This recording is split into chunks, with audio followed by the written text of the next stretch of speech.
Alhamdulillahi bi ni'matihi tatimmu sholihat wa bi taufiqihi tatahaqqaqul maqasidu wal ghayat wa tarfa'u darajat. Asyhadu an la ilaha illallah wahdahu la syarikalah wa asyhadu anna Muhammadan abduhu wa rasuluhu alladzi la nabiyya ba'dah. Hadirin ikhwatu iman kaum muslimin yang dimuliakan Allah Subhanahu wa taala. Alhamdulillah kita sebagai umatnya Nabi Muhammad sallallahu alaihi wasallam, karena kita memiliki Rasulullah sallallahu alaihi wasallam yang begitu sangat mencintai kita, menyayangi kita. Maka Rasulullah SAW menyampaikan dalam hadis yang sahih dan diriwayatkan oleh Imam Al-Bukhari, likulli nabiyyin da'watun mustajabah. Setiap nabi itu memiliki doanya yang mustajab, doanya yang pasti ditetapkan, yang pasti dikabulkan oleh Allah. Fata'ajjala kullu nabiyyin da'watahu, dan seluruh para nabi sudah menggunakan doanya yang pasti diijabah itu. Wa inni ikhtaba'tu da'wati, akan tetapi aku, kata Rasulullah SAW, menyimpan doaku. Inni ikhtaba'tu da'wati syafa'atan li ummati yaumal qiyamah.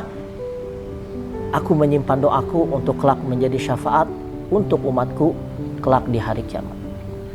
Di Rasulullah SAW ini sangat menyayangi umatnya, sampai-sampai doanya yang diijabah, doa pamungkasnya, itu beliau berikan hanya untuk umatnya. Hanya untuk umatnya, karena nanti kelak umatnya akan diberikan syafaat oleh beliau. Apa itu syafaat? Syafaat itu bukan berarti Rasulullah SAW menyelamatkan umatnya yang hendak dimasukkan ke neraka, beliau tarik. Tidak, bahwa syafaat itu adalah thalabul khairi lil ghairi, adalah meminta kebaikan untuk yang lain. Sejatinya bahwa yang menjadi penolong yang sejati adalah Allah Subhanahu wa taala. Akan tetapi Rasulullah SAW berdoa kepada Allah agar umatnya diselamatkan. Rasulullah SAW memanjatkan syafaatnya kepada Allah agar umatnya diselamatkan. Dan tidak sembarang orang yang mampu memberikan syafaat, harus atas izin Allah Subhanahu wa taala. Di dalam surat Al-Baqarah Allah menyampaikan, man dzalladzi yashfa'u indahu illa bi'idnih, bahwa orang yang mampu memberikan syafaat itu harus atas izin Allah Subhanahu wa taala, tidak sembarang orang. Dan Rasulullah sallallahu alaihi wasallam telah mendapatkan izin dari Allah Subhanahu wa taala untuk memberikan syafaat kepada umatnya. Syarat yang pertama adalah orang yang memberikan syafaat harus mendapatkan izin dari Allah Subhanahu wa taala. Yang kedua adalah yang diberikan syafaat. Apakah siapa saja? Seluruh umat Nabi Muhammad SAW akan mendapatkan syafaatnya? Tentu tidak begitu. Jika seluruh umatnya mendapatkan syafaatnya, tentu kita, untuk apa kita beribadah? Untuk apa kita semangat dalam beramal soleh? Tentu ada syaratnya.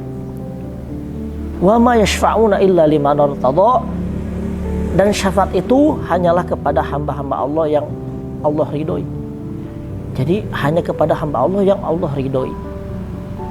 Dan kita ingin menjadi hamba Allah yang diridhoi, yang kelak mendapatkan syafaatnya, tentu apa yang mesti kita berbuat? Yang pertama adalah kita memiliki tauhid, memiliki akidah yang lurus. Kata Nabi, wahiyya na'ilatun insyaallah, dan umatku kelak akan mendapatkan syafaatku. Man mata min ummati wa la yusyriku billah, siapa saja yang dari umatku meninggal dalam keadaan tidak menyekutukan Allah. Jadi syarat yang pertama adalah tidak berbuat syirik, tidak menyekutukan Allah, tidak meyakini bahwa ada kekuatan selain Allah, tidak percaya jimat, tidak mendatangi tempat keramat, tidak mendatangi dukun. Hanya Allah Subhanahu wa taala yang mampu memberikan pertolongan.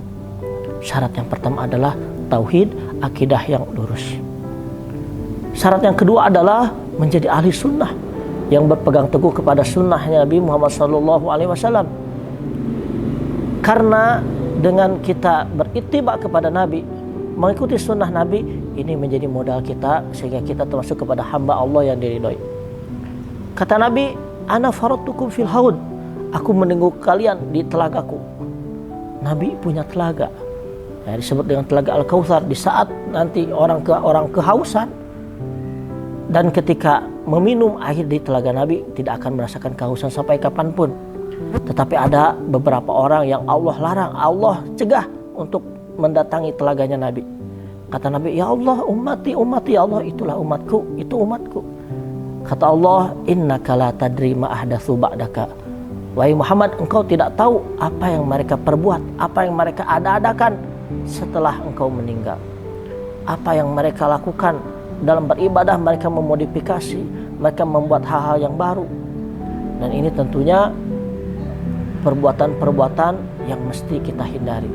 Kita meneladani Rasulullah SAW, mengikuti sunnahnya dengan tidak kita mengadakan perbuatan dalam ibadah, menambah-nambahkan, karena kelak nanti ketika umatnya Rasulullah SAW sambut di telaganya, maka ada beberapa yang Allah larang dikarenakan membuat dalam urusan ibadah. Hadirin waktu iman yang dimuliakan Allah Subhanahu wa taala, tentu syafaat uzma ini kita sangat menginginkannya. Untuk itu kita harus memiliki dua syarat ini minimal. Yang pertama, untuk kita memiliki akidah yang lurus, tauhid yang sebenar-benarnya tauhid. Yang kedua, kita berpegang teguh terhadap sunnahnya Nabi Muhammad SAW. Dan kita berada di bulan Ramadan ini, tentu ini menjadi momentum bagi kita ketika kita semangat dalam beribadah. Kita harus meyakini bahwa segala ibadah yang kita lakukan harus dari kita memiliki keikhlasan, hanya mengharap ridho Allah Subhanahu wa taala, hanya mengharap pahala dari Allah Subhanahu wa taala, dan segala bentuk ibadah kita itu harus sesuai dengan yang Rasulullah SAW tuntunkan, contohkan, teladankan kepada kita. Semoga bermanfaat. Rabbana atina fid dunya hasanah wa fil akhirati hasanah wa qina adzabannar.